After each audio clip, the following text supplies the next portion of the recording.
Hello, everyone, and welcome to our panel today on Dream Team Lighting Edition. You've heard me say that script supervisors and directors make a dream team, and I'm very aware of the many other aspects of teamwork required in filmmaking. And this is a team that I have worked with several times who really, really shine.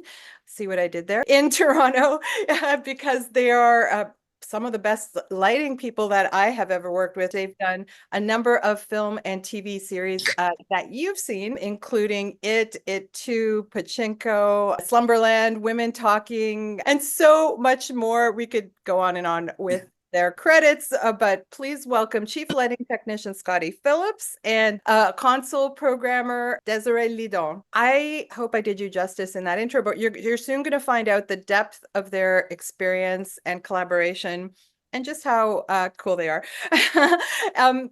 I wanted to do this panel especially because I understand the least about your department and what you do specifically. So I want you guys to introduce yourself in terms of how you define what you do from your perspective. Well, I'm Scotti Phillips. I've been working in Toronto now since 1993.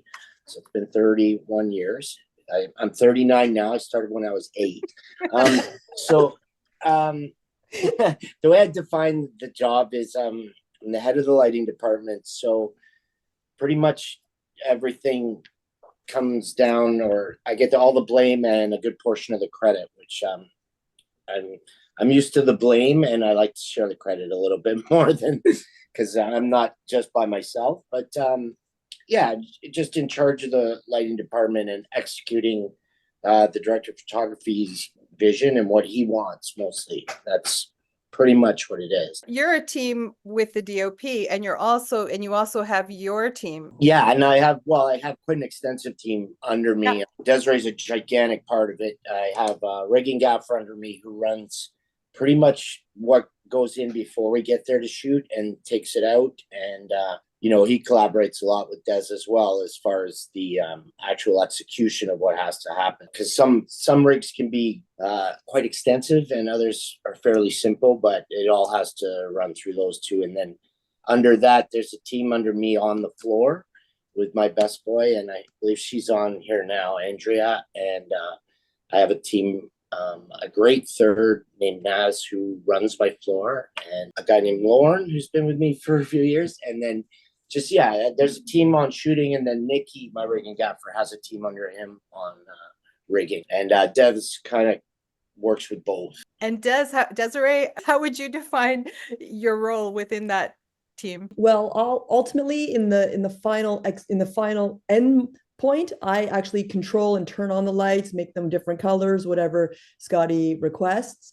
But from the beginning part, I deal, like as Scotti mentioned, I deal with Nikki Holmes, who's the rigging gaffer, and his team. So I oftentimes give them all the addresses and fixture numbers for the rig that's going in, and then they usually, they put them to those numbers. So when it comes time for me to control them in the end, I have control of the rig. But yeah, usually I work side by side with Scotti and the DP, doing intensity levels and colors and cues, of course, depending on what type of show it is. On Slumberland specifically, we were doing tons and tons of lightning cues. So Scotti and I were, always triggering a whole bunch of things like that. So yeah, it depends on the show. And some shows it's just more control. And in that regard, where, for example, Women Talking, there were, it was obviously lots of drama and lots of talking heads. So when we say control, it's just setting intensity levels, and then you just let the drama sort of play out on camera. But on other shows, there are more cues, like I mentioned. So it all depends on,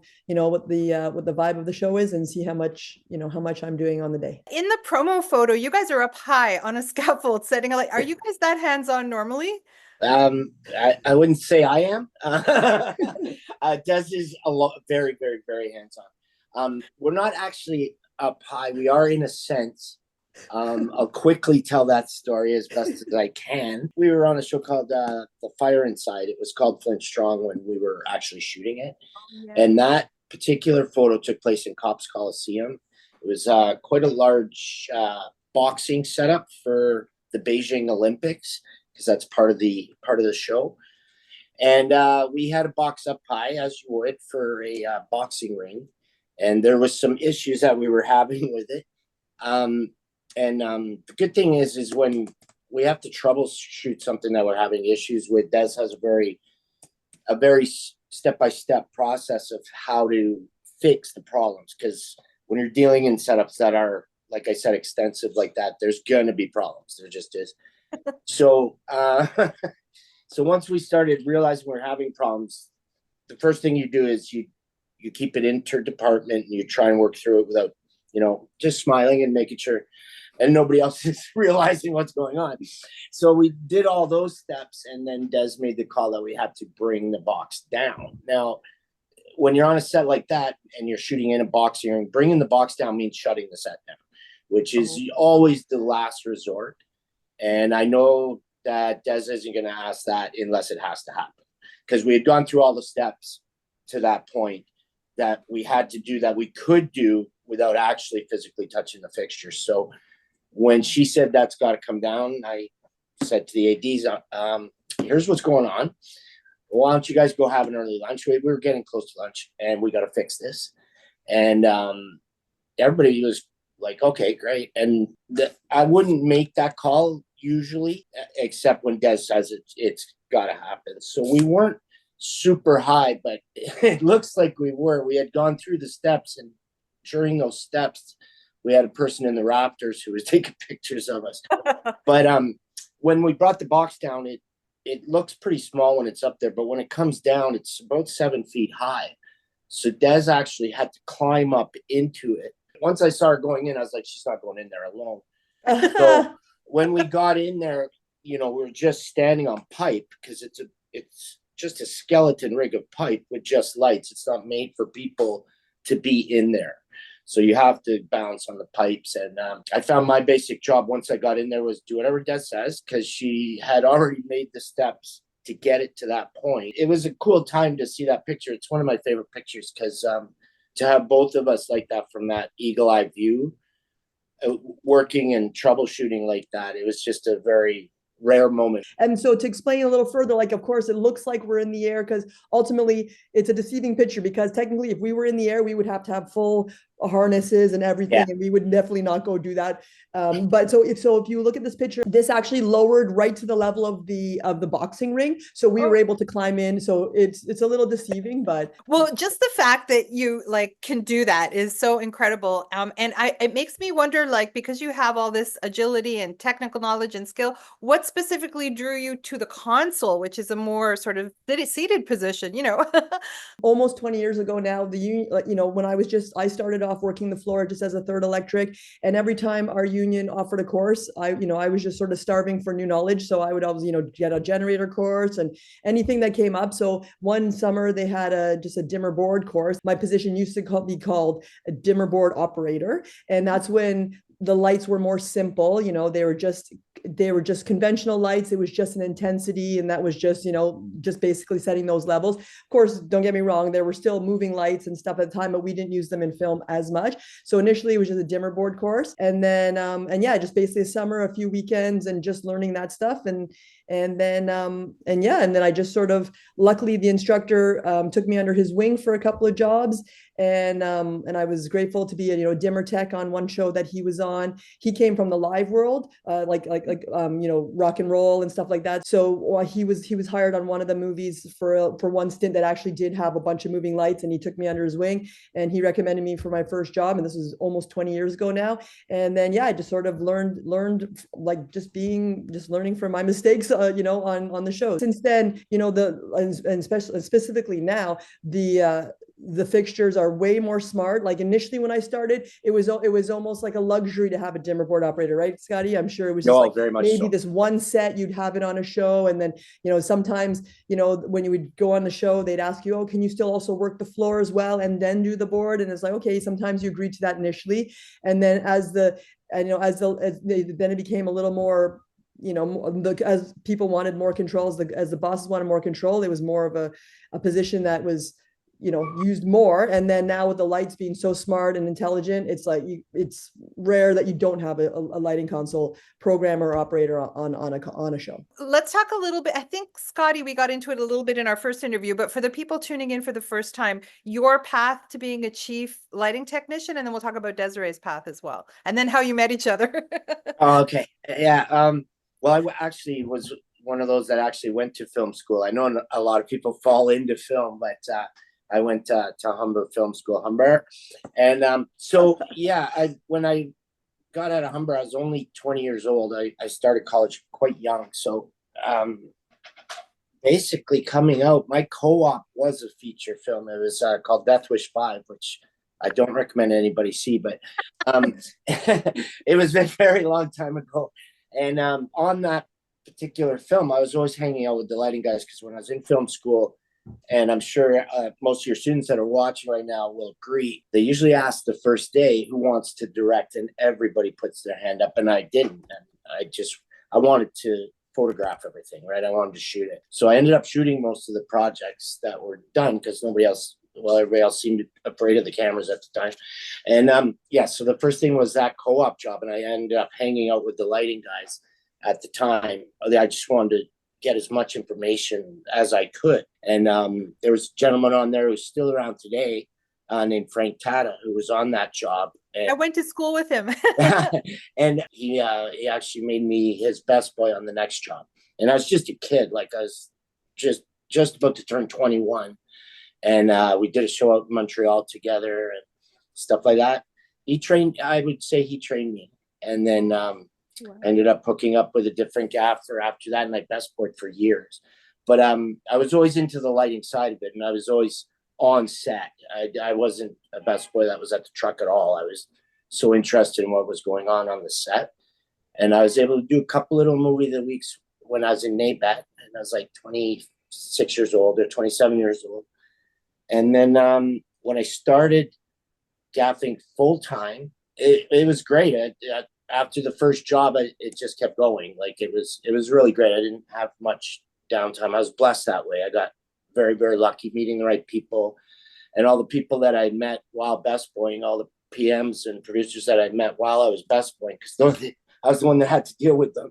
They knew that, I had the skills to do it and stuff like that. And yeah, it just went from there, and the shows got a little bigger and a little bigger and a little bigger. I started when I first went full time, it was on a kids TV show. From there, it just grew and grew and grew. And it's always the people that started the trail before you, right? That you owe is like, and then the people that help you along the way as well. I've been blessed to be around good people, which is great. I sort of remember meeting Des when she was 30.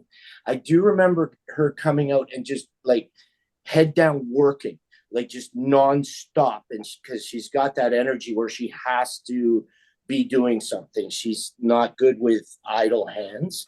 So I do remember that when she was 30. She probably did maybe not too many dailies, but a few dailies with us when I was best boy.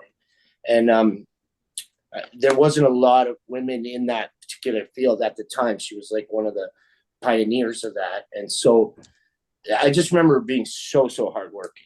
And I think when she started learning the dimmer console, it wasn't that she started learning it, she like absorbed the whole thing. And that's kind of who she is as a person. Like she needs to know everything about everything. And so I can imagine she took a course and then literally just absorbed all of it, right? And she's grown with the technology as it's got bigger and bigger and bigger. And it's like she said, when dimmer boards were luxury and stuff like that, to put it in perspective, I used to operate a board on shows while I was best boy. So because it was that easy, right? You're just lights up and down.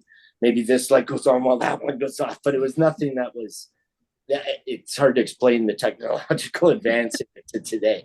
Now I look at her stuff and it's like, good Lord, it's incredible. It really is. So yeah, like Scotti, I also went to film school as well. I didn't go to Humber. I went to Ryerson for film. I only did 2 years because I had already a degree before I went to film school. So I did 2 years, and I actually I after my second year of Ryerson, I actually got my foot in the door. I was a director's assistant on an independent feature, so that was interesting. And I during that time, it was only like a 5 week shooting, I think, but I was on the movie for 2 months. And during the shooting part, I was hanging around with the grips and the electrics. So I thought, and initially like Scotti, I wanted to be a DP when I was in film school, and I was also shooting stuff. So I thought, and initially before I got onto that feature as a director assistant, I thought I was going to go through the camera department. That was my hope. I was going to do the trainee, everything, go through that whole program. And then when I was on that feature, I sort of saw the way, what the role of the trainee was, and they had to do all this stuff, and they were working for minimum wage. And I thought, oh, okay, interesting.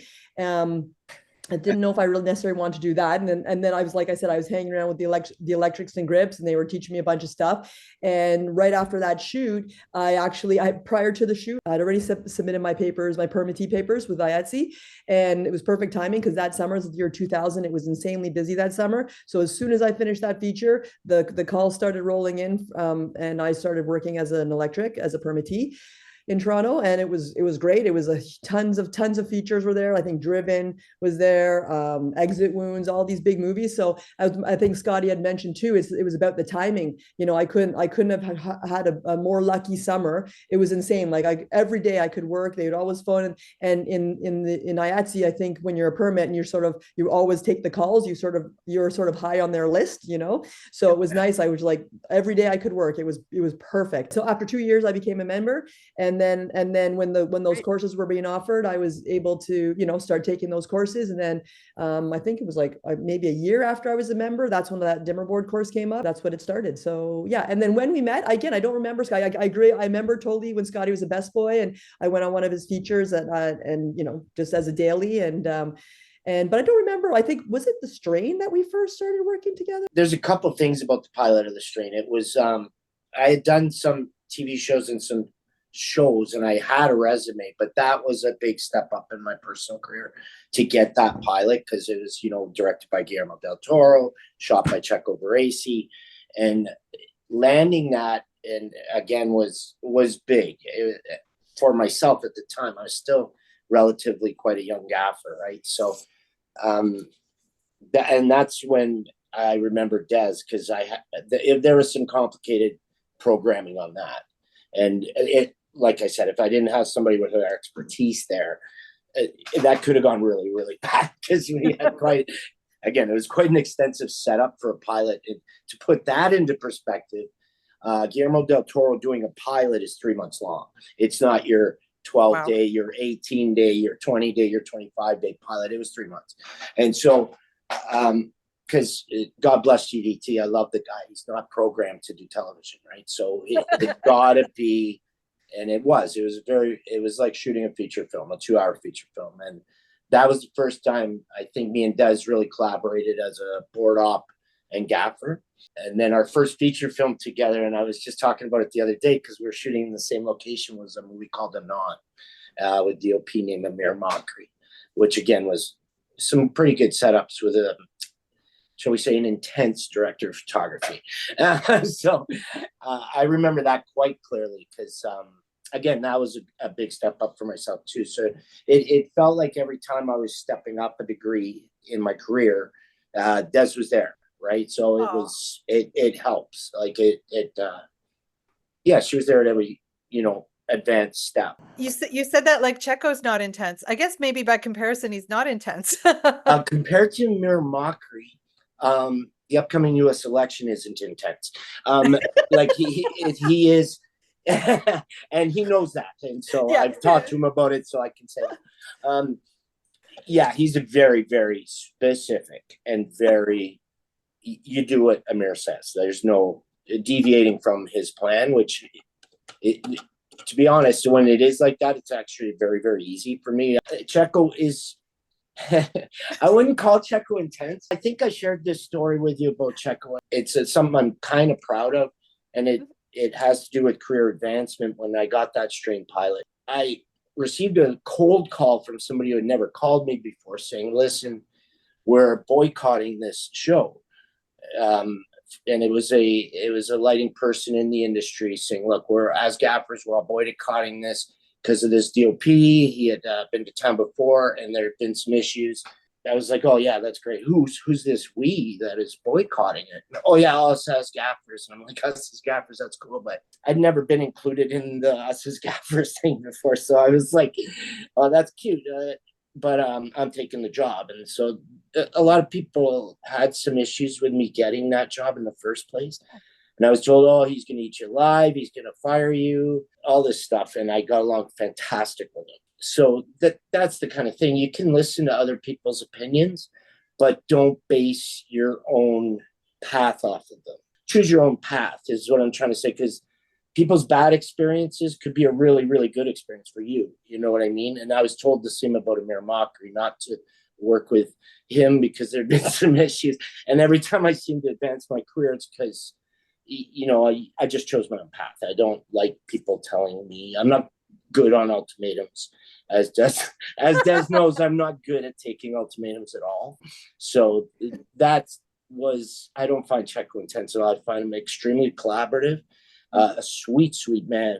And if you got him on your side, he has your back, like, till the end. Ultimately, he's a cinephile. Ultimately, he's passionate about filmmaking, Totally. as I'm sure all of the DOPs that people deem difficult are. Yes, absolutely. In terms of workflow, so you mentioned that some DOPs are quite specific and that can actually be easier for you guys. And some of them, like, do you want to talk about the different workflows that maybe you like the best, that is a sort of ideal for you, or what you gravitate to as a workflow? As far as which I like better, there's not one I like better. Each show you have to adapt to whoever the DOP is, whether he's very specific, whether he's not. The last 6-7 years, and because I've built my career as I have, it's become a lot more collaborative. There's no more specifics anymore. It's almost the other extreme where it's extremely vague. And so I have a lot more free range to do and I've gained that trust of being able to do what I do. There's no which one I like better, because they're both, it's just what you have to do as a gaffer. You have to adapt to the situation, to what kind of DOP it is. Right now, I find I prefer when they tell me when they don't like something, and just let me go for a while. And if you don't like something, let me know. I'll change it immediately. And that seems to work really, really well. And it was the first time I really was given that kind of leeway was on, we did a very, very large second unit on Suicide Squad with that DOP named Josh. And he told me, he said, when I don't like something, I'll let you know. But I'm not going to tell you and hold your hand and this and that. I said, that's perfect. Works out great. And I love working like that. It gets me more involved in the show. But to get to the actual workflow of it, if I'm usually in there first for a week or two, and the very first thing I do is get the drawings off the art department. I want to know what they're building, what color the walls are, what the ceiling looks like. And the reason I try and get that right away is because I draw out the lighting schematic. And when I do it, it's like in highlighter, almost crayon. It's because I need to, and I tried to do the digital ones for a while. And back in 2014, 15, I started digitizing them, and it felt extremely mechanical to me. So it sounds really, really old school, but I need paper, I need colored pens, and I need all this whole stuff. So the funny thing is I do draw them to scale. I do draw them with measurements. So they're sort of to scale, but I need to get it on paper out of my head. I can't put it onto a digitized screen. I tried it for a couple of shows and it just wasn't me. But literally once I've got that, and I do it first, because in my mind, I've got to get this to Des and Nikki, and I got to get it to the rigging grips. There's a ton of people that can't move forward until I've got that to them. So I find my responsibility is to get that to them as quick as I can. And once it goes to Des, it comes back in this, this NASA version. The show we're presently on, I think it was 8 sets to do, and the drawings all hit me at once. And I started firing them off to Des, and I know where she was in Europe at the time, on set in Europe, on a very, very large movie. And so I was firing her my little crayon highlighter drawings, and there was one that came back within an hour. And it was like, I didn't know how it happened, but that drawing got into, now it goes to the riggers, right? And it's like so bang on that it's, anybody can, well, we have really good guys that can run it no problem. That's my workflow anyway. Get everything to Des and Nikki as soon as I can. Sometimes with the bosses, for example, the boss that we're working with now, he sets his exposure and he tells Scotty, okay, now you guys set it. So then now Scotty and I go and set levels. Sometimes that's also a workflow too, right, Scotty? Like some DPs are like a Scotty's a great lighter, so he'll give him like whatever he needs to do. He just does it, and then obviously we work together just again setting levels or colors or whatever. Scotty's amazing at color mixing, and we both, he'll just give me like usually we say often from our shows, because we work together so much, some of the color palettes that we normally like, it's like, okay, put this in cool white or in some sort of blue or the moonlight or whatever. So I'll just start that as a color, and then we sometimes tweak it accordingly. And we find on the show that we're on right now, because of the camera and the sensor and the LUT that they're using now, some of our normal colors that we usually put for our sodium or moonlight or whatever it is, we have to really tweak them because of the LUT that they have on, and the colors are just rendering so differently. But yeah, usually, Scotty and I, because we've worked together so long, it's come to the point where he almost doesn't have to say stuff now. And it's true. Like, I wasn't even on set yesterday, and he was in this one room in the middle of the set. And he's like, so this light, and I went like this, and that's all he said. That's all he had to say, and it totally went to where it needed. It was really, it gets a little scary after a while, because I know when the particular time that happened yesterday, I know she had walked into a set where she's got a ton of stuff to do, right? And so I had this little room to shoot in with one light that she was controlling. And all I was going to say on the walkie is, could you, give me 10 more points up in intensity on this light? And I said, so this light in this small room, and it popped up like 10 points up, and I hadn't even said anything really. And it was really, that's while she's doing all that chaos over there. Right. So I just don't talk because it's too scary. That is awesome. Telepathy. Now you guys are dealing in telepathy. Next level. Sorry for my super ignorance on this, because I always hear the word LUT come up with DITs and camera. What is a LUT? The thing with the LUT is it's something pretty personal to the DOP usually. They all build it in prep. And so, there is some set LUTs, and what you actually shoot onto the sensor is a lot more sensitive to what you can do with it on the picture, right? So what actually goes onto the card and stuff like that. So there is some standard LUTs that come with the cameras and stuff like that, but most COPs just build all their own with their DIT, and it's a tweak of each color and a tweak of the contrast and a tweak of all those little things that they like for their personal thing and what works for the show. Oh. So like the biggest instance of that would be on say Women Talking. What we were shooting and lighting got completely desaturated later and gave it that dreary, completely desaturated look. With each DOP, their LUTs vary, right? They all have different tastes in what they like, what the kind of contrast they like, how they like their blues to render, and how they like their reds and greens to render. So on this particular show, I've built so many different variations of a light that's called the Mercury Vapor Street Light that all my builds that I had done before just weren't even close. So we had to reconstruct something completely different to work as Mercury Vapor on the lot we're shooting with presently. So that's what that is. In a very simplified way, that's what that is. No, my mind is blown that I did not know that. And I did not know, I knew that there were presettings, but I didn't know that's something that you could build and that you do build from show to show. Can we talk a little bit more about prep as well, the prep process? Obviously you have a lot of conversations with the DOP. Do you ever talk to the director? Do you have any examples of that? As far as talking to the director, as far as color palette and stuff like that, the only one I've ever really had to talk color with was Del Toro. That was because he's very particular about how each scene's going to look, and he knows it in his mind before he goes to camera on a project how each scene's going to look. So that was the one time I had to really discuss color with a director. But every show it's color palette and it's stuff like that.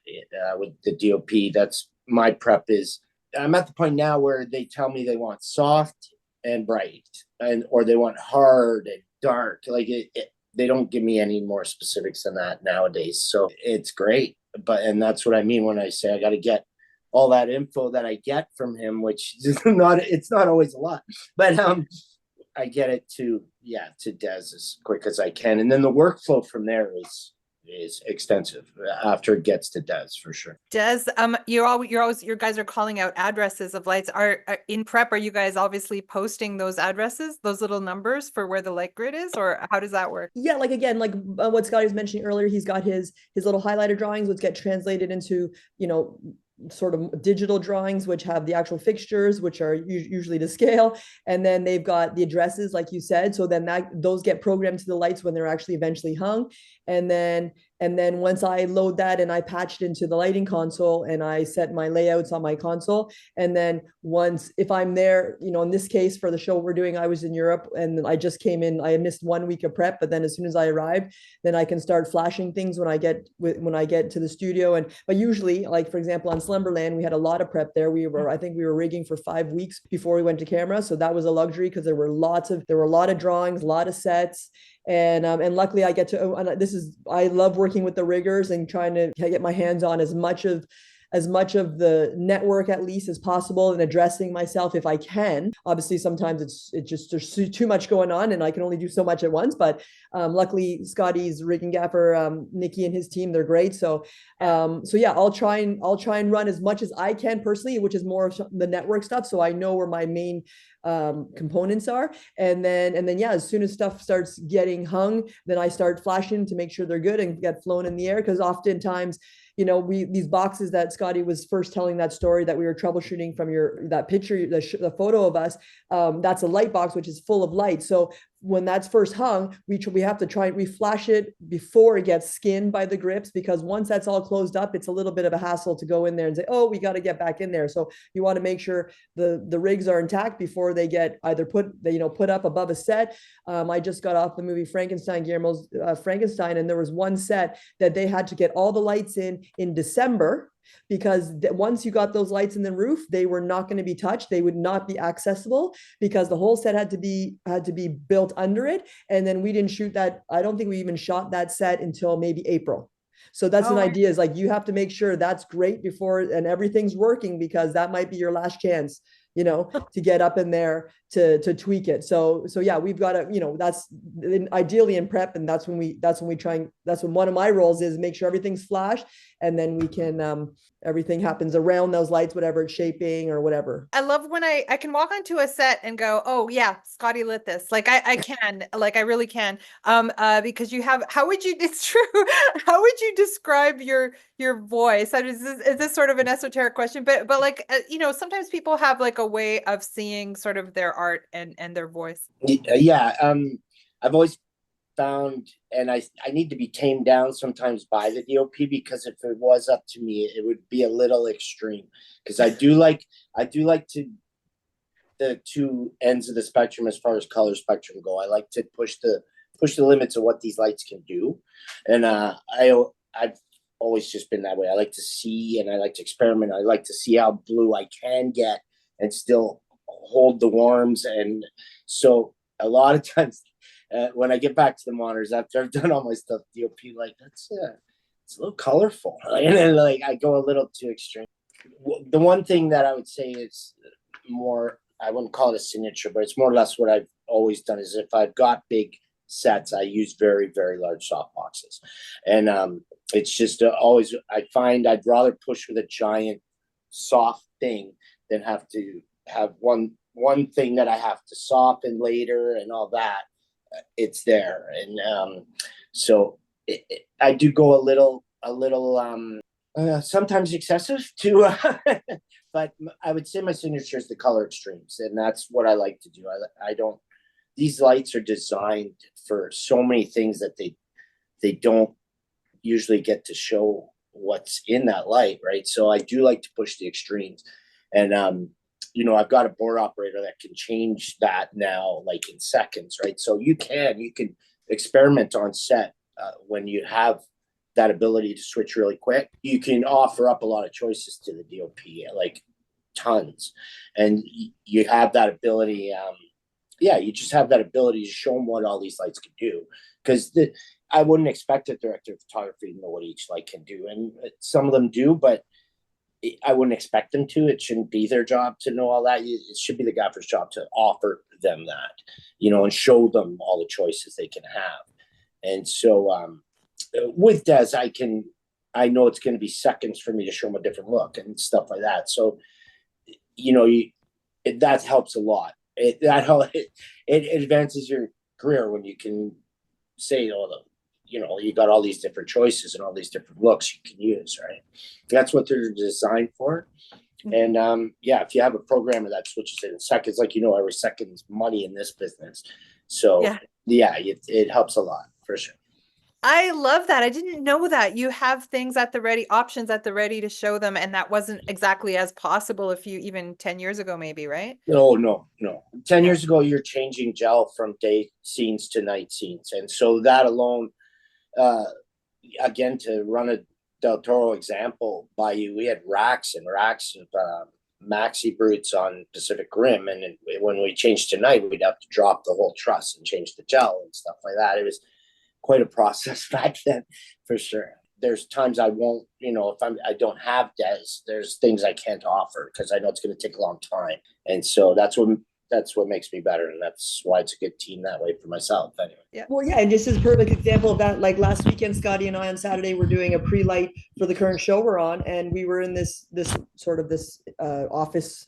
office building. It's got all these lights above the ceiling, and in like 2 minutes we showed Scotti had put every sort of different color combination that we could do, this one center part warm, the rest of cool, and then the opposite, and we showed that in like all these options within like 1 minute. We're like, how about this, and it was so easy, and it was just so nice because and the DOP was like, oh, that's an interesting option, or kill one whole section immediately.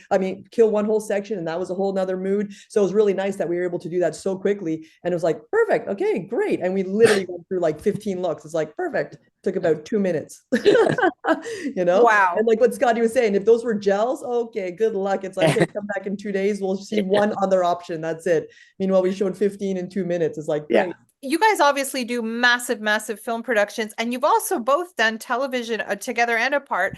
Television has actually really evolved, and Pachinko and The Strain are great examples of that visually. Is there a different, because there's obviously usually different budgets, right?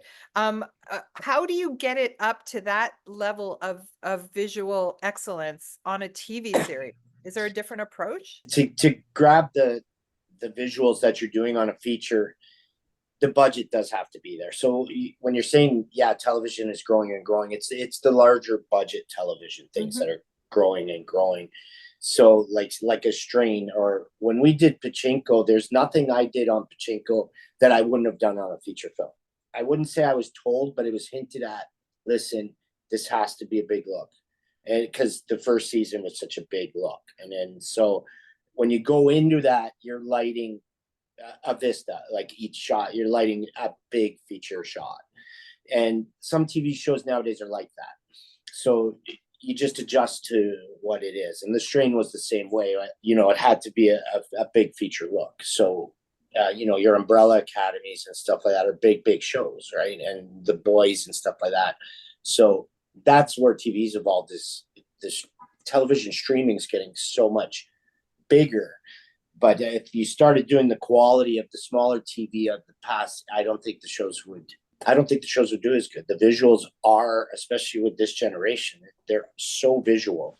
It has to be an exciting visual look, right? Whether they have the budget or not, you just have, as far as I tell them, is if you want it to look like this is kind of what I got to do. I'll give one of my quick examples that take a long time. On Pachinko, when I first started prepping it, I had, I think, two and a half months for that one. And the first season was just a beautiful looking show, and they were coming to Toronto to do it. I started drawing as a movie, as I would on a movie, and these were pretty big sets, and one was a village. It was an actual village, and I had drawn the crap out of it, and it got bigger and bigger and bigger.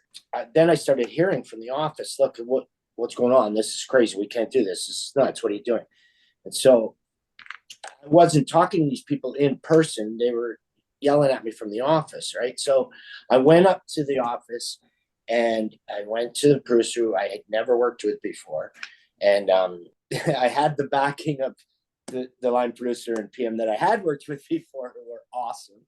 And I went in, producer, I said, "What? Yes, sir. I'm Scotti. I'm the one you've been emailing, and yeah, everything's very, very expensive. And oh my god, and yeah." I said, "I'm wondering, would you like to come down to the sets and walk them with me, and we can walk through the sets, and I'll show you visually what I'm doing, so that you get a, instead of just seeing numbers come up to you saying Scotti spent $1 million, I'll show you what I'm doing and where the money's going." And he did, and which was great. And once we had finished walking the 8 sets that they had built, because I'm not the one building them.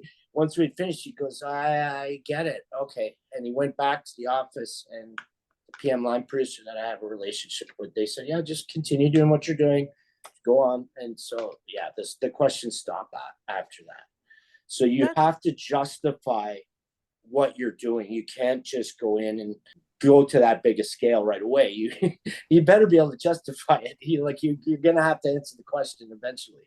So that's one thing. And 10 weeks of prep on a TV show, is that normal? No, it was on that particular show. These were big, building them straight from scratch, right? So it was quite a big build. I got Des in there early, which was great. So Des could control the digital flow of it. Because when you're getting into that scale, your digital flow, if there's 1 or 2 things off, it can knock a lot of shit off all down the line. I'm so glad they heard you on that, because some producers, they don't. Oh, if I have a feeling if he never went down and saw what was going on, he could sit in his office and just keep firing off emails until Scotti said, "Okay, I'll stop." I had to show him I really did it, and that's understandable. Like, I understand his position,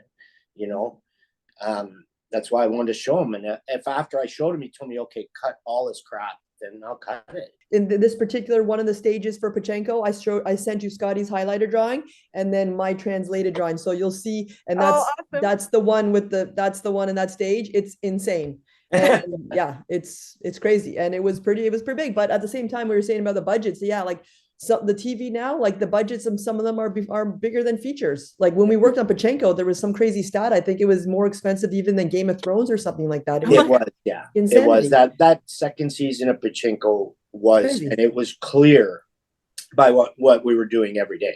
It was clear that the budget was like pretty phenomenal. And do you want to talk about the Korea Japan unit or not? No, I don't. I never went to shoot there, and I made it quite clear. We shot from January till May or something like that, and I made it clear in November when they first took me on the show that if I'm going to go out of country or out of city, I need my board up and I need my rig and gaffer. Mm-hmm. They are coming. And so that was like, yes, absolutely, Scotti. And all the way up to when I went over to survey, I went over there for 10 days to survey. And when I came back, I was told I'm going by myself. And so I just reverted right back to, no, I'm not going by myself. I saw the challenges over there. And, like I said, I've been doing this since I was 8. I'm 39 now. I said, I know the challenges. I know what it's going to be. I can read exactly what it's going to be over there. And I don't feel like trying to pull that off by myself to the level we had worked so far on that show. Like, I couldn't execute the way I was executing in Toronto without Des, without Nikki. It takes a team of players like that to give them the quality we were giving them. The quality in the time allotted, because it's still television. Yeah, true. That's true too. It's good that Des sent you that drawing, because my riggers and Des and the guys had to lay that in with a set already built. And it was, I still a little amazed at how they did it, how they got everything where they had to get it. Because I'm drawing right over buildings and right over things. And as I'm drawing it, I know things are going to have to be destroyed for me to get this in. By the way, like, I totally understand what you mean about drawing it by hand. I'm one of the few script supervisors who still uses pen and paper. I mean, I type it in eventually, but I have to do the pen and paper. I have to highlight the script. Otherwise, it's not broken down for me. Yeah. because you both, and this wasn't in my questions in advance, but I'm super curious about it because I could see you both being killer DOPs. Like, do you ever like I know that you shoot sometimes, both of you, but like, is that still something that's sort of in the back of your mind if you want to say out loud? In the back of my mind, I look around at Canadian cinematographers right now, and so many are are not working, right? And I don't want to put myself at the end of that line when I could be at the front of another line. You know what I mean? I think things would have gone differently had I had a different lifestyle in my 20s when, and like I got married really young. I bought a house really young, and so you immediately need to have a certain amount of money each month and stuff like that. And I think I could have gone to more of a struggle in my 20s if I wanted to make that jump back then or start that path back then. Where I am now at the, yeah, like I said, I'd rather be at the front of a line of something than going to the back of the line, because there's some extremely talented Canadian cinematographers that are, there's so many of them, and I kind of maybe missed the window for it, and I'm fine with it because extremely happy where I am, and I make an extremely good living doing what I'm doing, and I do believe it would be quite a financial pay cut for me to do that jump, just because the jobs wouldn't be there as they are now for me. I agree with Scott. Like when I started, I wanted to be a GP, and I thought, oh, in 5 years I'm gonna be shooting. And then it was like, okay, 10 years have passed, 15 years. I'm like, oh my gosh. And at this point, it would be nice. I dream it would be nice to do it, but I think just the oh gosh, just the curve to get there would be tough. Where we are in our careers, like if maybe we've got the connections, yes, maybe we could do our reels and stuff. We'd probably be able to put some of those out, but it's like, it's just such a, oh my gosh, I can't even imagine the game. And what Scotty's saying too is like so many DOPs there, like, they're probably not necessarily working. And I'm like, oh God, I can't imagine right now. I think if it was a different window way back then, if I had more passion for it, I would have loved to have been a DOP route. Don't get me wrong, but like Scotty, I'm happy where we are in our game. And I think, I'm content with that, and we're closer to the end of our careers than we are from the beginning. So Hopefully. I don't think I need that stress in my life right now. Yes, well, as a retired script supervisor, I hear you. No, people ask me all the time, why aren't you directing? And it's like, well, A, I never had the passion for it, but B, I saw my friends struggle for decades trying to build directing careers. By the way, it's a totally different world now. I've got students just getting opportunities like left, right, and center, some of them that are older than me. So I don't think it's a question of age. I mean, really, I think 10, 15 years ago, the opportunities, especially for Des, wouldn't have been there because people were just shutting women out of those roles. Whereas now it's a whole different world. But I totally hear you. I love being at the front of the line as a script supervisor. I love Absolutely. No, and you've been working a lot since you retired too, so that's not really, but I do feel it every time I do work. I did the best movie of my life this year, when in Europe. Let's talk about Europe. Like not Europe, but like let's talk about lifestyle for a second, okay? Right.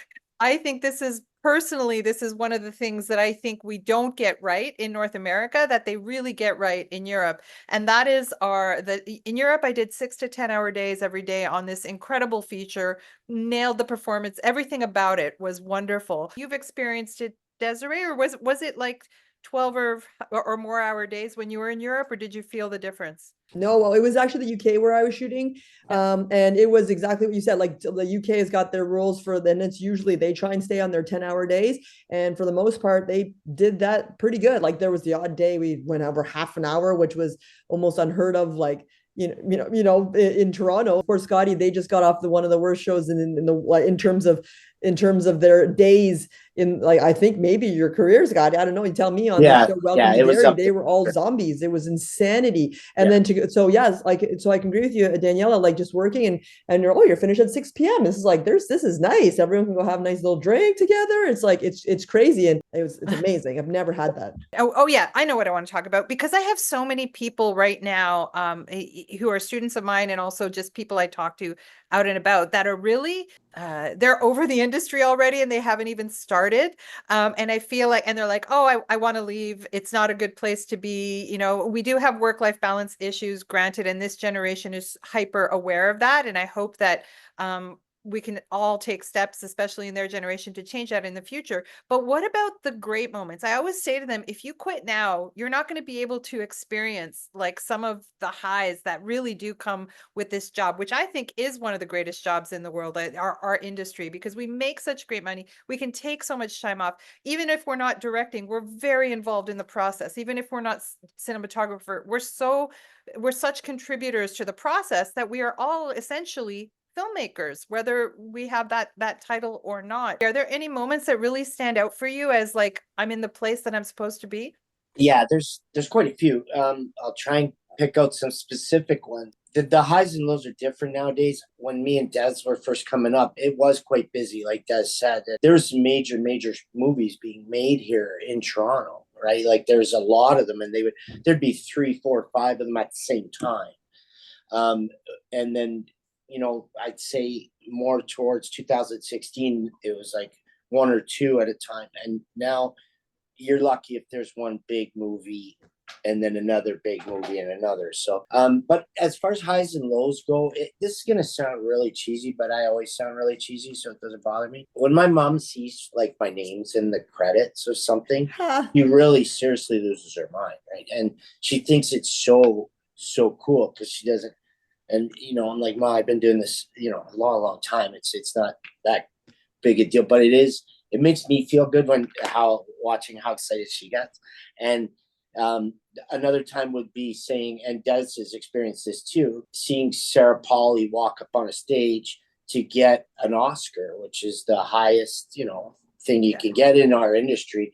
Watching her going to accept that 1 year after, just sweating our asses off on this farm with her and living in this fucking barn for 2 months with her and all this, and just the performances of Rooney Mara and Jesse Buckley, and watching them act, and just this heaviness, and watching how hard Sarah was working to put this story together and get it on camera, and just watching how hard she worked, and then watching her walk up those stairs to go get her statue. It's little moments like that where you just go, okay, that's really, really cool, right? And she shouted out some of the people on Women Talking on her Instagram, and she had posted something about me. And again, it sounds really cheesy, but it's little moments like that. I know Des may have different ones, but I remember it wasn't even involving me, but I know Des had worked on Shape of Water and stuff, and that won Best Picture and so on and so on. Little things like that, which you can't really describe it to the people coming up in the industry now, because it's not as busy as it was. It really is a slow time, right? So the last one was working with M. Night Shyamalan just in the fall, which, it was kind of cool. He's such a well-known guy. He was so damn prepared. And that was one of the movies where we were doing 10-hour days. Like they were 10, 10, 10, 10. And that's because of his preparation. And I've told other people this. There was 512 shots storyboarded, and we did 513 shots on the movie. So it's little highlights like that. That's great. Yeah.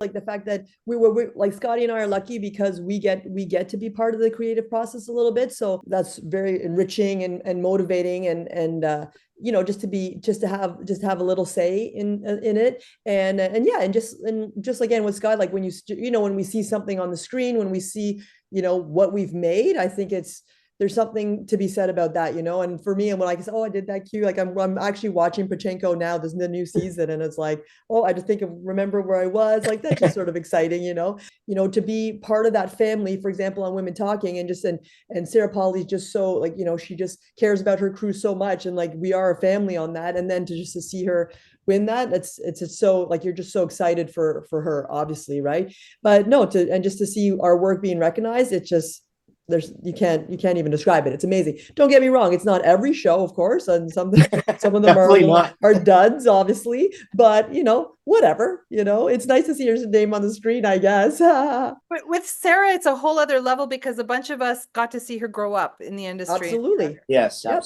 It's so amazing. Yeah. It hit me the other day. Someone posted like an Instagram thing from Boondock Saints, and I had this flashback to where I was standing when that was shot, and I'm like, That's so surreal. I was Right? standing right there.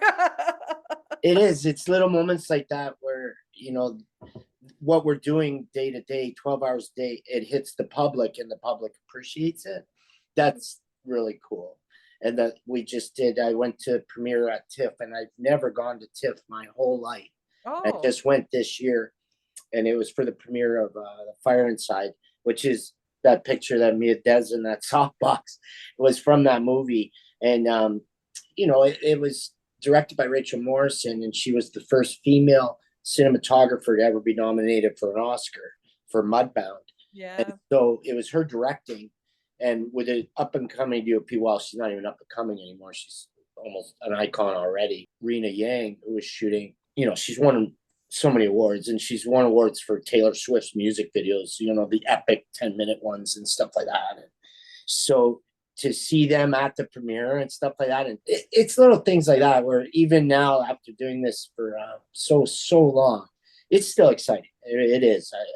I got a real kick out of it, and watching all the hard work we did on that, and to see it up there was just, it was another little exciting thing this year, you know. Just add one more thing, and I think Scotti can attest to this, and just thinking it's your story, Scotti, but it's, you know, the one thing is too, like, we have our little heroes in this business, and the fact that we get to work with them. Like Scotti had the one post in the beginning of 2 years ago. That year, 2022, my son was just all over me to watch this show called Euphoria. He goes, "You got to see it. You're going to love it. You got to see it." And it didn't seem like something I would be interested in, to be honest with you. But we were off that January, so I binge watched it, and it took me 2 days to watch both seasons. Like, I could not turn it off, right? And I didn't know what time of day it was. I couldn't go to bed.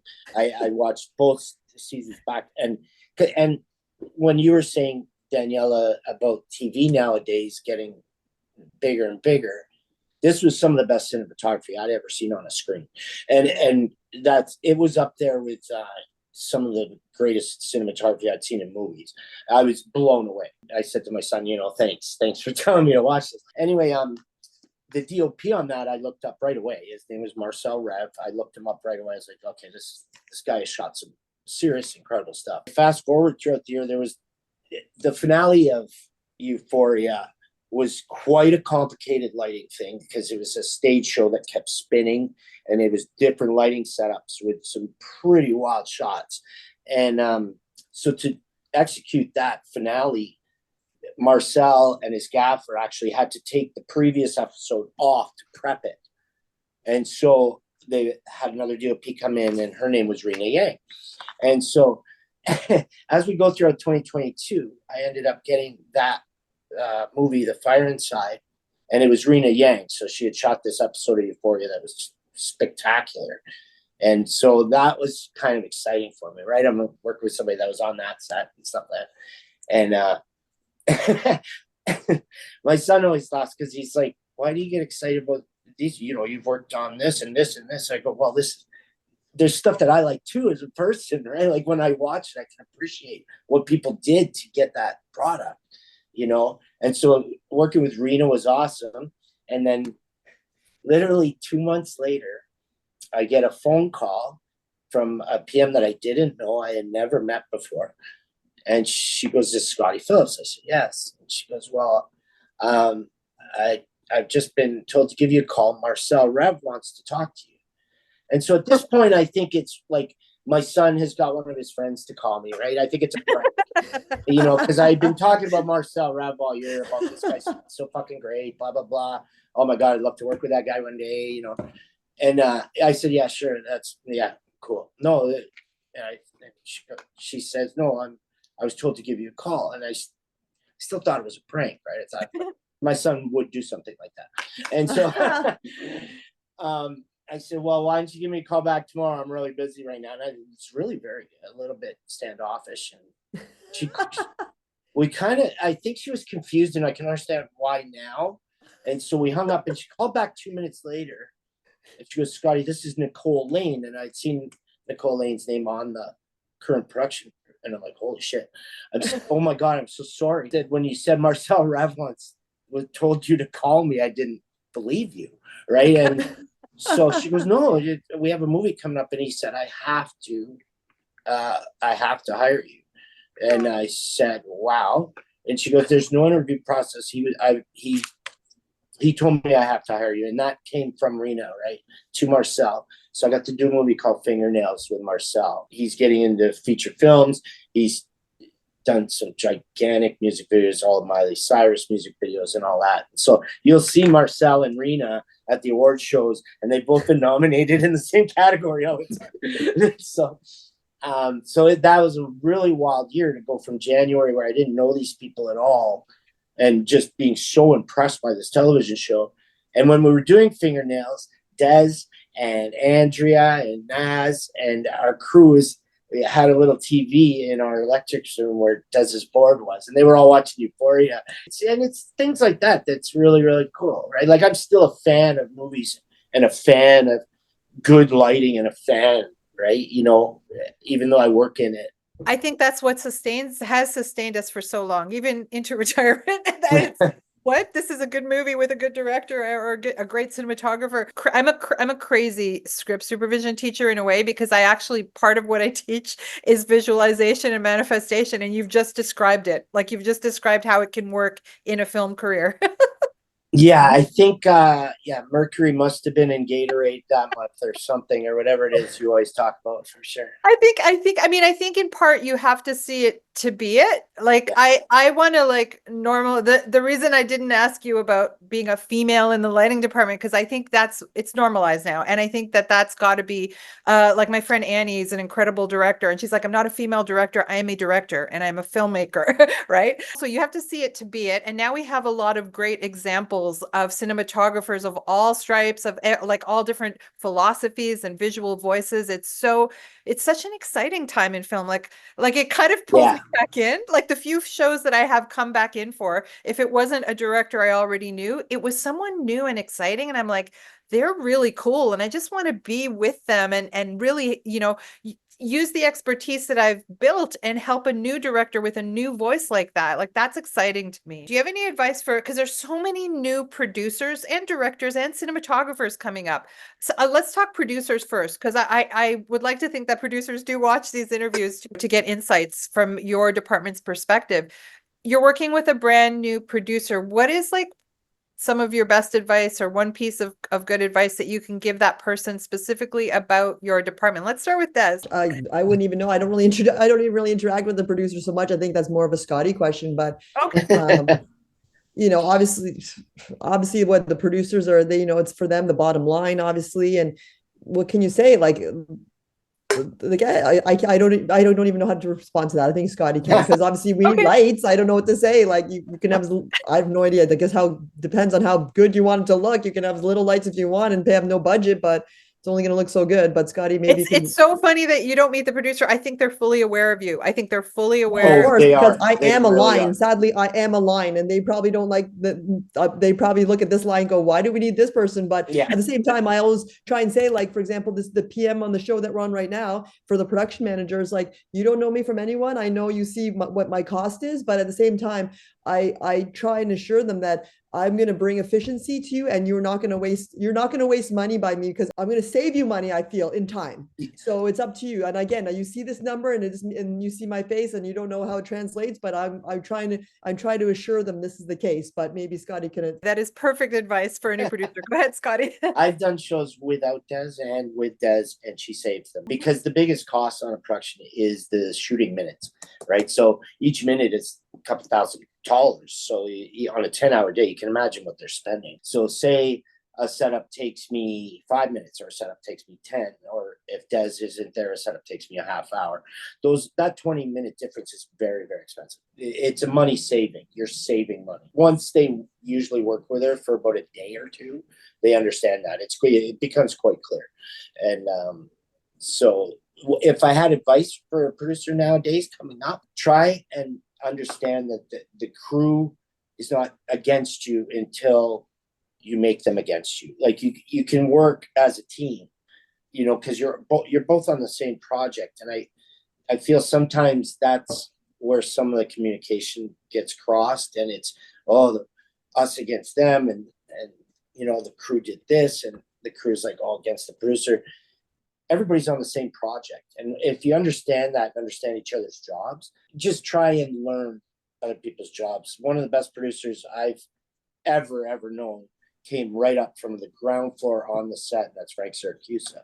And because he came up through ADing and then into PMing and into line producing. Same with Anna Bevan. I knew Anna Bevan when she was an office PA. Watching them come up and just learning everything about the job. Whereas if you're a new producer and you haven't done some of the battles on the floor, on the shooting floor, just understand the people you hired hopefully have done it a lot. And so listen to them. And, you know, the same with new gaffers coming up. You have to understand they're not against you. It's their job to ask you questions. It's their job, and you have to justify things. You have to answer those questions. That's your job.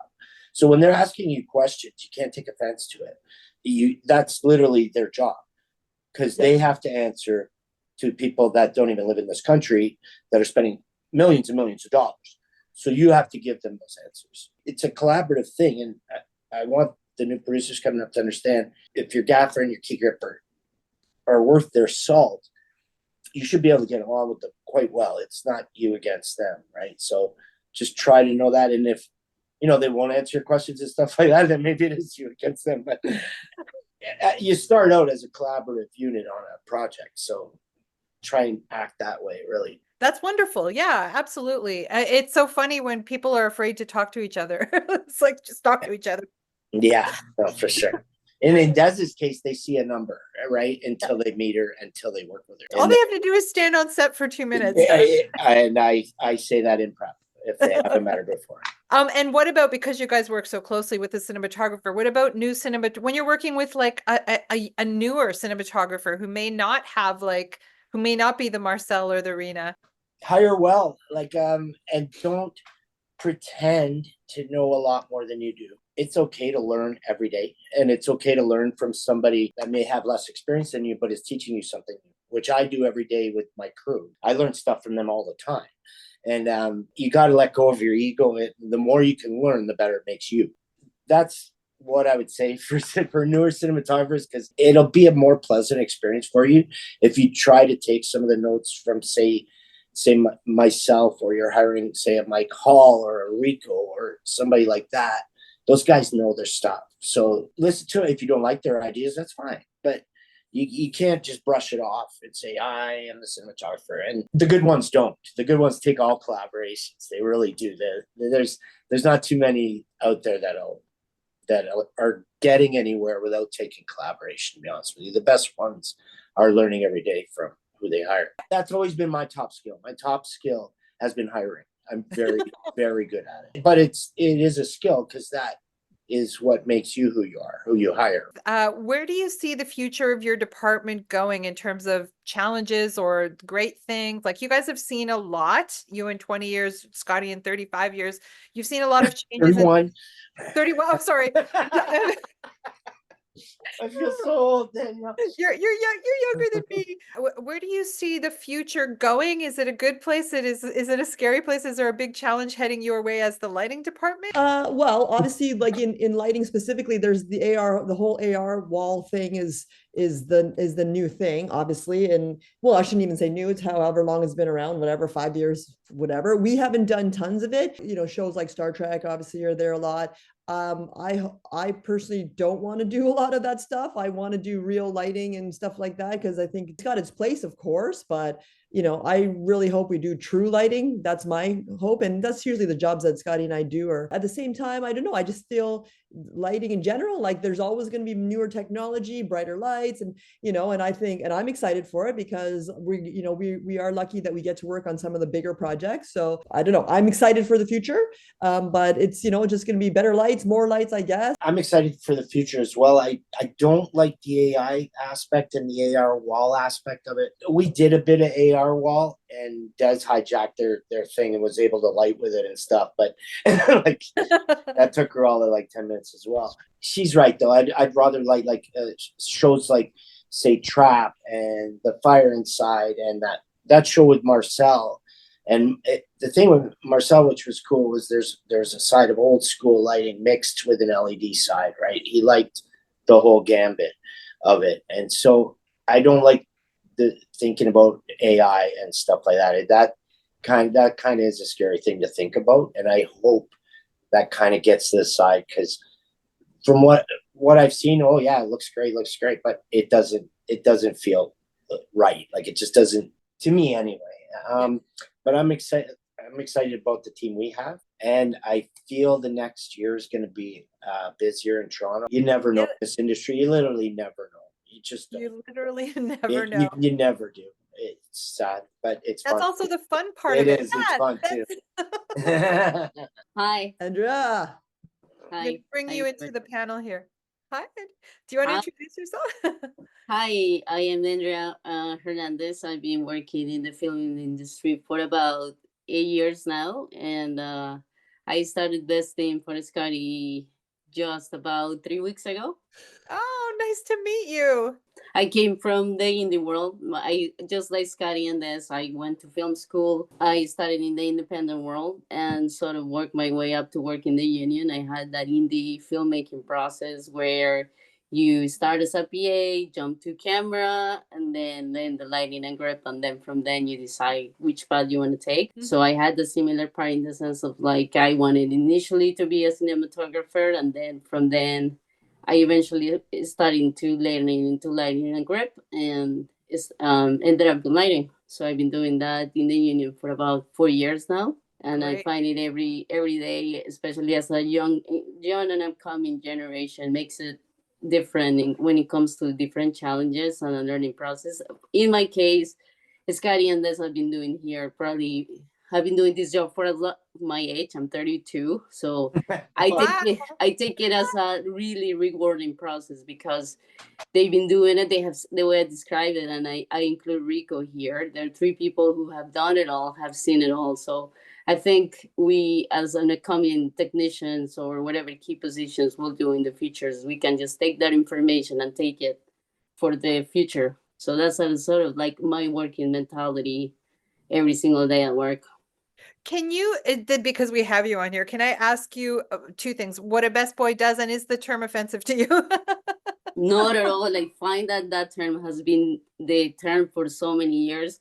I know so many people take it as offensive. I don't, because it's a title and it's a working title, and it doesn't determine the role I'm doing. So, for example, in my case, for the people that are not familiar with the role, we deal with the rental part of it, but we deal with the crewing and all the aspects.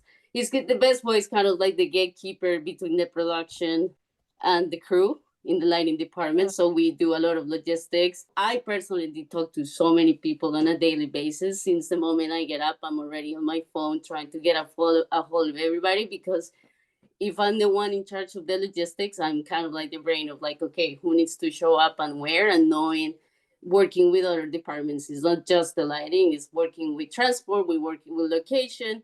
If we can be friends with them, we can do our job. On that particular my case, that's basically the role as a best boy, and then having to deal with a whole dynamic on a daily basis. You're on the boat pretty much since the moment you get up until, I will say, until you go to sleep. I remember when Scotty was a best boy, so it's very nostalgic for me to meet his new best boy. Hi, Andrea. Bye, Andrea. You're so shy. Yeah, Ronan, she's really shy, as you can tell. So I'm Ronan. I live in Toronto. I'm 27. I'm currently in school at George Brown in the film production and design program. And my aspirations are to be a cinematographer. Although after hearing your guys' conversation, it's a little bit daunting. Oh, sorry. But my kind of niche is like I really love ethnic art, Black art, Indigenous art. I've done a lot of work in Indigenous reach out during all the George Floyd stuff. In BC, I was a big part of the movement over in Vancouver. So I really aspire to tell kind of stories that aren't as heard, specifically coming out of Canada. And I like documentaries and music videos and kind of like poetic spoken word. I don't know if you've ever seen Chirac by Spike Lee. That kind of like spoken word through dialogue. Like it's the whole film is kind of like a poem. My questions are You were speaking a lot about work-life balance in Canada. I don't necessarily aspire to stay here. I kind of my girlfriend's from Barcelona, and I've been kind of aiming that way. What Awesome. do you think would be a decent route as a cinematographer traveling to kind of gain notoriety in a place you're not necessarily from? Personally, music videos. Only because the last few years I've seen cinematographers come up from that genre. And the thing about music videos is right now, if you have free access to equipment like you probably do at George Brown, I don't know if you do or not. If you and say some of the people that you're with in that class can go out and make a music video for any Toronto artist or any even artists that are also at George Brown and start building from there. But some of the most creative that I've worked with have come out of the music video industry, and some young gaffers do the same thing. Their music videos, commercials, and stuff like that. If I was a young kid with access to free gear, which I didn't take advantage of enough when I was in Humber, that single little issue of having access to free gear does not come along a lot, shall we say. No, absolutely. I would start building a reel and just literally call yourself a cinematographer right now and start shooting anything free. That's what I would do. Just call yourself that. Don't try and go through a certain route. And it's all your personal situation too. But Barcelona, that sounds good to me, man. I wouldn't recommend Canada over Barcelona. The standard of living, like you can like rent is something like 600 euro a month to 1,000. Like it's really cheap to live there. And this is the other thing I know from cinematographers that I've worked with over the decades is they're all the really in demand ones are from somewhere else. So be from somewhere else, go somewhere. 100%, 100%. That's a good point. That's a very good point. Absolutely. And in terms of like blossoming a career in the Toronto market, I never really was one to consider the union. That was never really something I kind of saw as a route for myself because I do network quite a bit, and I feel like I kind of like pigeonhole myself like going into union, only being able to do union regulated work. Like, have you ever done freelance outside of the union? Are you able to do freelancing while you're in the union? You can be a cinematographer, but be in the union like as a grip or an electric Okay. or something else. As long as you're not working in category in Toronto, some cities you can. Sorry, go ahead, Scotty. When I shoot, I do it for free, and it's completely independent, of course. I would say, like you said, if that's the workflow you like, and that's the genre you like, the people have made excellent careers in the independent industry. It's not something I would scoff at all. Like it's phenomenal. That avenue right now to advance quicker, I would say in the independent world for sure. Going into the union, right, and going up through the program of the camera and all that, it takes years and years and years, right? If I was you, I would, yeah, the independent world sounds great because you can always go union later. But it's hard to go union and then go back to independent. And I just have two more questions. One, in today's world, like obviously I'm just kind of starting to transition into the film industry. In Canada, do you see a lot of people of color in the industry now, or? Oh my God, yeah. The diversity of it's actually kind of exciting because when me and Daniela and Des were starting out, like I said, Des was one of the few women in the department. There wasn't very many at all. The key grip I work with is Venezuelan. You had a striking resemblance to a young version of him, actually. That's No funny. offense, I'm from Rico. Trinidad, so But, across the water. but no, the diversity is actually excellent and a lot different than it used to be. And it's made it great because it makes everything better. It makes the whole industry more diverse, right? And I'll just add one thing too. Our union specifically, IATSE Local 873, they there is this internship program, and it seems to be from diverse. It has to fulfill the diverse population. So I think, Scotty, you had one on dairy last year, and then I think Rico, I don't know, like you can see Daniela's other previous podcast with Rico as well, Emerson, who's a huge key grip in Toronto, and that's the one who Scotty was referring to before. But I think he had also someone, I don't remember where she was from again. I don't know. Oh, she was Uganda. Right, exactly. And then I know on my show when I was on Frankenstein, there was a First Nations guy on the grip team. But anyway, that there is a full diversity program, and these interns are working in all the different departments, props and everything. It's a great program.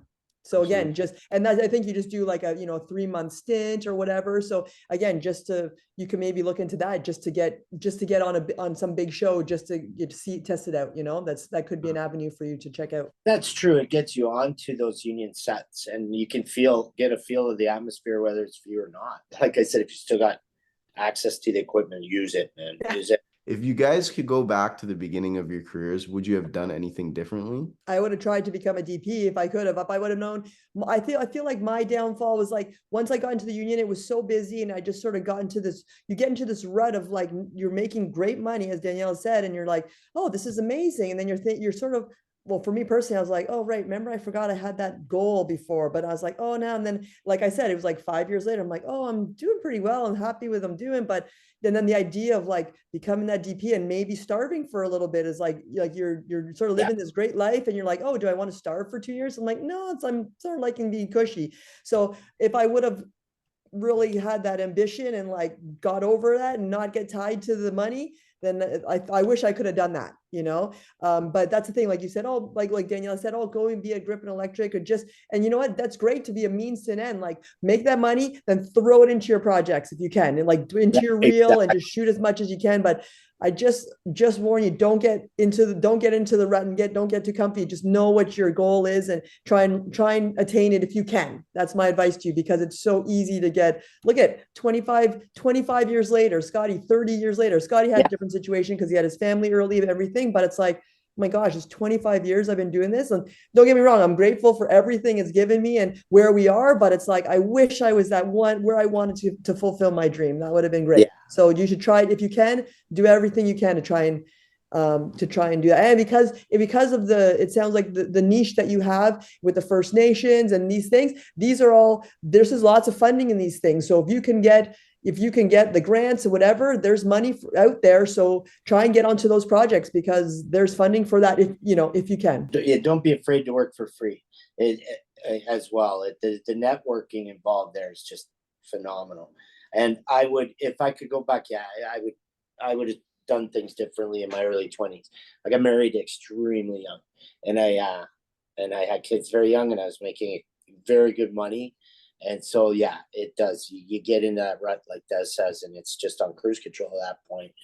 I always tell my script supervision students who want to direct or produce to limit themselves to 6 months a year, make that $120,000-ish, and use the rest of your year to live your dreams. Whether your dream for me was like acting, stand-up, writing, teach, like just do what you love. And for you, you have a very strong why in working with Aboriginal communities and and also traveling. Like don't wait till you're 50 like me to do your world traveling. I'm like traveling at a breakneck pace. I wish I had done that all in my 20s. Like live your life, follow your dream. I think it would be great if you like could do some union work, like because it would finance your projects, but you would learn a lot. Imagine like being around people like Scotti and Des, Rico. Like I'll just imagine what you would soak in as a cinematographer, while still maintaining your own voice as you shoot stuff. I just had never considered it. Because honestly, at school they don't really push it. They don't really tell it. It just hadn't really seemed like an option for real. But now, like speaking to you guys and hearing your guys' story and everything, it's changed my perspective quite a bit. My biggest advice is call yourself a cinematographer now. Yeah. Now, even when you're coming out and say you do get on union shows and you're doing grip and electric on that, say, yeah, I'm a cinematographer. You know what I mean? And I thought Des's advice of finance your own stuff with the money you're making over there, it's a great idea. The amount of work you can do for free as a cinematographer when you're young, it'll come back 10 and 20. Absolutely, yeah. When you're older, like it's one of the highest paying jobs on a set. It's one of the most fulfilling jobs on a set. More power to anyone who has that dream, and more power to you that you're so young. You're so young. I want to pitch it. Absolutely, for sure. Yeah. Yep. Good question, Jordan. Good luck with your career. That'll be amazing if we see you on set. Yeah, good luck with your career. Make sure you hire me in like 5-6 years. Yeah, exactly. Absolutely. 100%. I appreciate you guys. Hi, Heather, former president of ACTRA. How did I not know you were here? President of ACTRA Toronto, and that was I'm now a past president, but thank you. Hi, Heather. Hi, thank you. This has been really quite amazing. I really really grateful for your wisdom and your willingness to share.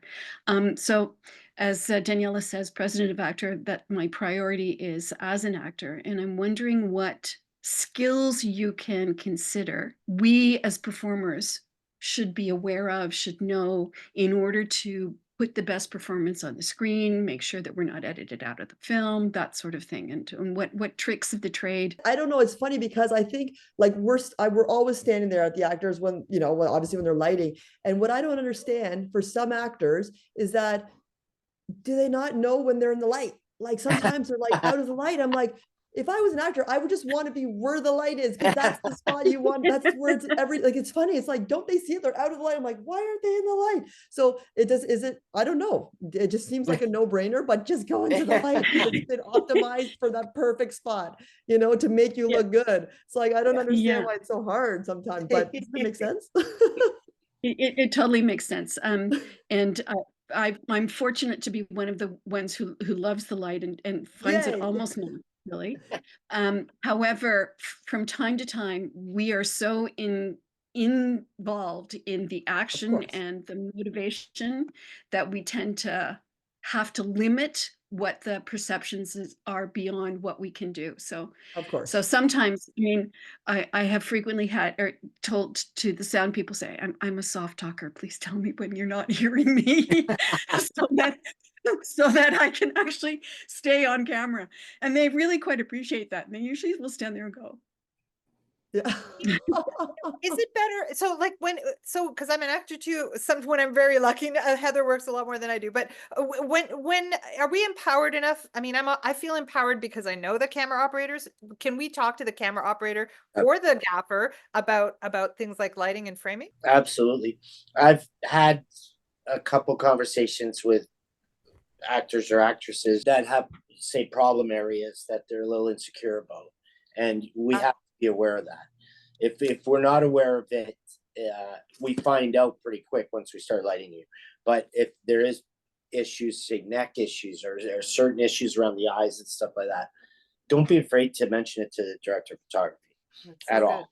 And talk to the camera operator constantly, because they're the ones framing you up. And don't ever be afraid to ask questions about, say, hitting your light and stuff like that, because everybody's there to make you look good. Like that's what our job is, right? Yeah. So if there's any insecurities or anything when you're on the set, you gotta just ask questions. Don't keep them inside, and let the DOP know if you have certain insecure areas about yourself. The actors that work the most are generally the ones that are easiest to get along with.